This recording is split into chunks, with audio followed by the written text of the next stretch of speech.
제목, 윤석열의 계엄은 이연내란이 아니다. 이에 대하여 판단해보자. 더불당이 남한용공화와 공산화를 지속적이고 치명적으로 추진해오지 않았다면 윤석열의 계엄은 이연내란이 될 수 있다. 즉 정당한 사유가 없이 계엄을 선포하였다면 그것은 무고한 정적을 잡기 위한 계엄이므로 이연내란으로 성립될 수 있을 것이다. 또한 불법 부당하게 정권을 연장하기 위한 계엄, 남한 공산화를 실현하기 위한 계엄도 역시 정당한 계엄이 아니라 이연내란이라고 할 수 있다. 그러나 더불당은 지금까지 남한용공화와 공산화를 지속적 치명적으로 추진해왔고 그에 더하여 부정선거죄와 이재명 개인의 죄를 덮고 정권을 잡기 위하여 극도의 국정행패를 부렸으므로 대통령으로서는 위기에 처한 국가와 국헌을 수호하기 위하여 계엄을 선포할 만한 충분한 사유가 있었다. 따라서 윤석열 계엄은 내란이 될 수 없다. 즉 더불당의 국가멸망행위와 입법권을 남용한 국정행패에 맞서 대통령으로서의 정당한 권한을 행사한 것은 내란이 될 수 없다. 더불당이 장악한 국회가 입법권을 남용하여 마구 휘두른다면 대통령은 계엄령으로 이에 맞설 수 있는 것이다. 더불당이 말하는 내란죄라는 것은 더불당이 자신들의 공산화 내란죄를 덮어버리고 자신들의 대범죄와 이재명의 범죄를 처벌하려는 윤석열을 죽이기 위하여 억지로 내란죄로 왜곡 조작한 것이라고 판단할 수 있다. 즉 더불당이 자신들의 죄를 윤석열에게 덮어씌우고 자신들은 살아남기 위하여 대통령을 처벌하기에 유효한 죄목을 조작한 것이다. 정당한 사유가 있는 경우 계엄은 대통령으로서의 정당한 권한 행사이며 내란이 될 수 없다. 정당한 계엄이 불법으로 규정된다면 대통령은 국가위기 시에도 국가와 국헌을 수호할 수 없게 될 것이다. 계엄은 전시 통제권이 아니고 어떤 극도의 상황을 전제로 하여 대통령에게 주어진 평시 통제권이라고 할 수 있다. 국가가 극도적인 위기 상황에 처하였음에도 국정의 책임자가 아무 조치도 취할 수 없다면 그 나라는 붕괴될 것이다. 이것이 계엄령 성립의 정당성이며 근거이다. 다음과 같은 더불당과 친북주의자들의 범죄들은 대한민국이라는 나라를 완전히 날려버릴 수 있는 대범죄들이다. 그러나 친북주의자들과 더불당은 그런 것은 범죄가 아니라 정상적인 정책이라는 듯이 너스레를 떤다. 친북주의자들과 더불당의 중범죄 1. 전작권 전환, 미군의 연합군 지휘권 박탈, 국제연합군 해체, 남한 공산화. 연합군 전작권은 연합군의 승리와 생존을 위하여 연합군 내에서 결정되는 지휘권으로서 한국군 고유의 것이 아니며 전시 북한과 중공의 핵무기에 대한 핵대응 능력과 해외로부터의 군수역량을 발휘할 수 있는 나라가 가지고 있어야 한다. 문재인 등은 전작권을 한국군으로 전환하는 것이 자주권 확립이라는 궤논리로 대한민국을 무너뜨리려 하였다. 만약 우크라이나가 나토에 가입하여 우크라이나의 전작권을 나토 사령관이 가지고 있다면 그것이 우크라이나가 자주권을 상실한 것인가?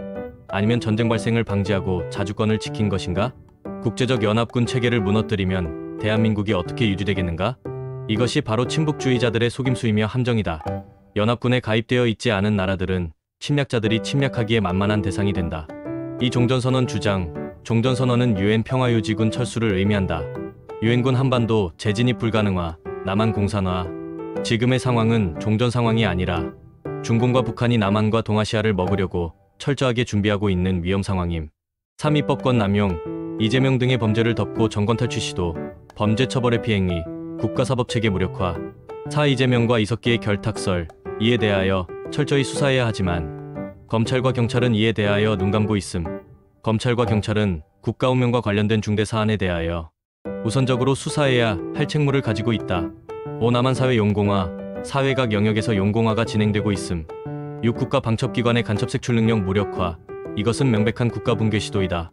7. 각종 국정행패. 8. 부정선거, 이재명의 현금살포 공약, 개표기 조작, 개표기 제작회사 사장이 직접 개표 조작 기계를 제작하였다고 밝혔음에도 검찰과 경찰은 이에 대하여 수사하지 않음. 현금 제공 공약은 코로나 상황과 같은 국가 위중 상황에서만 전국민적 합의에 의하여서 가능하며 일반적으로는 허용될 수 없음에도 이재명은 계속 현금 살포 공약을 하였음. 9. 북핵 개발 배치 협력 북핵이 실험되는 상황, 그리고 북핵이 실전 배치되어 남한의 안보를 위협하고 있는 상황에서도 계속 대북 지원과 교류 협력을 주장함. 친북주의자들은 평화와 전쟁 발생 협박을 수단으로 북한 정권을 지원하는 술책을 부린다.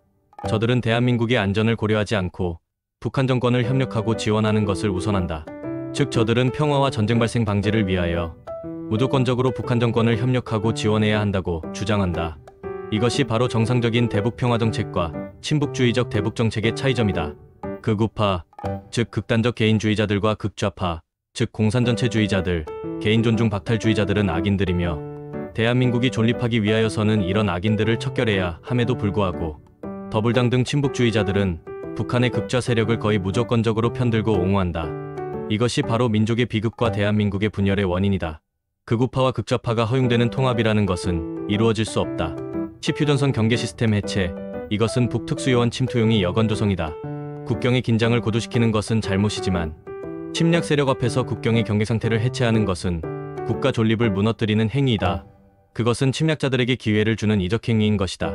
10일 군병력 급격 감축, 망국의 징조, 병력이 자연 감소되면 복무기간을 서서히 줄이든가 아니면 복무기간을 늘려서 충분한 병력을 유지해야 함에도 불구하고 복무기간을 급격하게 단축함으로써 병력수를 급격하게 감축해버림. 열두동 4월급 대폭 인상으로 군보수 체계 붕괴, 군간부 병력 붕괴, 예산 부족으로 전투장비 현대화 불가능. 이것은 정권 획득을 위하여 청년들을 죽음으로 내모는 악행이다. 13 NLL 무력화, 서해를 통하여 북한군의 수도권 신속 진입을 가능하게 만들어줌. 14 한강하구 지형도를 북한에게 제공. 이것은 유사시 북한군이 서울로 용이하게 수중 침투할 수 있도록 하드지도를 제공한 것이다. 15 중공과 북한은 남한을 먹으려고 준비 중인데도 엉뚱하게 더불당과 친북주의자들은 종전선언을 주장하고 남북평화체제를 주장함. 지금까지 중공과 북한은 평화를 이용하여 침략 준비를 해왔음. 침략자들에게 평화는 침략 실행의 준비 단계일 뿐임. 평화 속임수 후에 러시아가 우크라이나를 침공함.